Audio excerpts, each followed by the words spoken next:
Video शुरू करने से पहले हमारे चैनल को लाजमी सब्सक्राइब करें और इस नावल की अगली एपिसोड देखने के लिए ज्यादा से ज्यादा चैनल को सब्सक्राइब करें।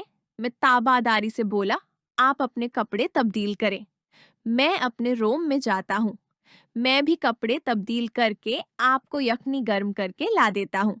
आप पीकर सो जाना। रुचि आबी ने मेरे माथे को चूमा और खुश होकर कहा, अच्छा ऐसे कर लेते हैं। मैं जाते हुए लाइट जलाई और अचानक मड़कर देखा तो रुचि आबी अपनी शर्ट दरस कर चुकी थी। मेरी उस हरकत पर उनको हंसी आ गई और कहने लगी, भूखे जाओ अब, कसमत ही खराब है, मेरे देखने से पहले ही छिपा लिया।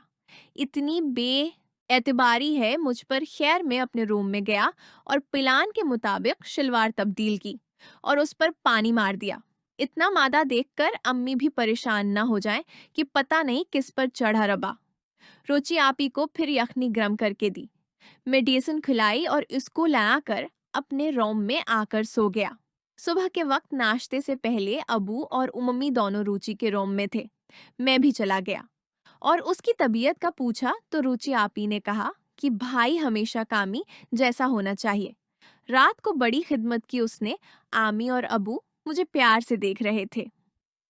मैंने कहा, जब कभी आवाज दोगी मुझे वही पाओगी। आपके लिए तो जान भी हाजिर।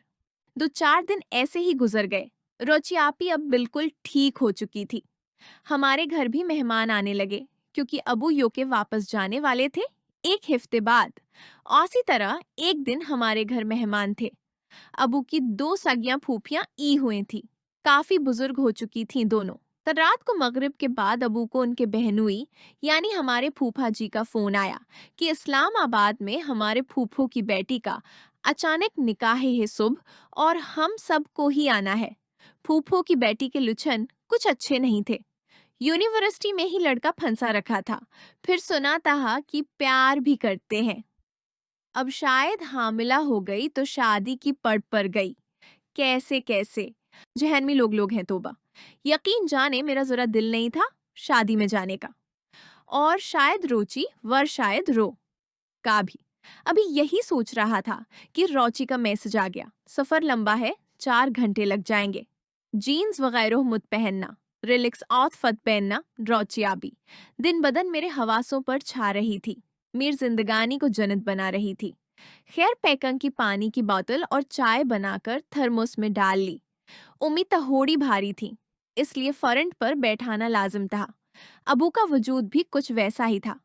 चुनांचा फैसला हुआ कि उम्मी मरियो को लेकर फ्रंट पर, अबू ड्राइविंग सीट पर और अबू की 2 बुजुर्ग फूफियां पिछली सीट पर। फिर मैं और रोची भी साथ। मुश्किल तो होता, लेकिन और कोई चारा नहीं था। मैं पीछे बुजुर्ग खवातीन के साथ ही बैठा था। रुचि घर के अंदर थी। कुछ देर वो भी आ गई और अम्मी से कहने लगी कि एक कंबल ले आते हैं दादी। अबू की फूफियां, लोगों को सर्दी लगेगी। अम्मी और अबू इसके मशूरे पर खुश थे कि बहुत जमीन बैठी है। खैर, कुछ देर बाद रोची अपने साथ कमील लाई और पीछे मेरे साथ बैठ गई। मैं उम्मी की सब्बत के बालकुल पीछे बैठा था। मैं दादी लोगों की तरफ खसकने लगा, लेकिन मुझे रोची आपी ने रोक लिया और अलानिया कहा, तुम ही बैठो खिड़की की तरफ, मैं तो सो जाऊंगी। कार चल पड़ी। अबू उबसता ही चला रहे थे। आधे घंटे बाद मैं और अबू ने चाय पी। बाकी किसी ने नहीं पी। रुचि आपी ने कमील सीधा करके पछली पूरी सेट पे बैठने वालों पर फैला दिया। रुचि आपी ने बड़ी सी गर्म चादर ली हुई थी। कंबल एडजस्ट करने बाद वो सीधी मेरी गोद में बैठी और ऊपर कंबल कर लिया। बुजुर्ग खवातीन तो सो चुकी थीं और फ्रंट पर अम्मी भी रोची ने अबू से कहकर मेहदी हुस्न की गजल लगवा ली, ताक उनको नींद न आने देखा। कितनी समझदार है मेरी बी। लेकिन बाद में पता चला मुझसे मुस्तियां करनी थी, इसलिए गजल लगवाने की आवाज न पैदा हो या किसी को सुनाई न दे। मेरे दिल में भी आज स्कैम थी। मैंने रुचि आपी से किया, थोड़ी सी चाय देना रोची। मेरी गोद से उठी और क्या मैं चाय उंडा चाय उंडेली। अब उसे पूछा तो उन्होंने कहा, बस 2 चुस्की। आतनी देर में कामी साहब अपनी शलवार घायों तक नीचे कर चुके थे। ये एक बहुत ही खतरनाक तही। जोनी हम चाय से फारिग हुए तो रुचि ने फिर कमिल एडजस्ट किया और अपनी शाल जो उसने लपेटी हुई थी उतार दी कार की उन डोर लाइट ऑफ फौज की थी। जो ही रोची मेरी गोद में बैठी तो हम दोनों को हैरत के झटके लगे। रोजी जब कंबल लेने घर में वापस गई थी तो अपनी शलवार को पिछली साइड से कुछ फाड़ दिया था और ऊपर बड़ी सी शाल लपेट ली थी, लेकिन उसको खबर नहीं थी कि मैं भी अपनी शलवार नीचे कर लूंगा। मैं होश में था तो फिर उस पर मर गया।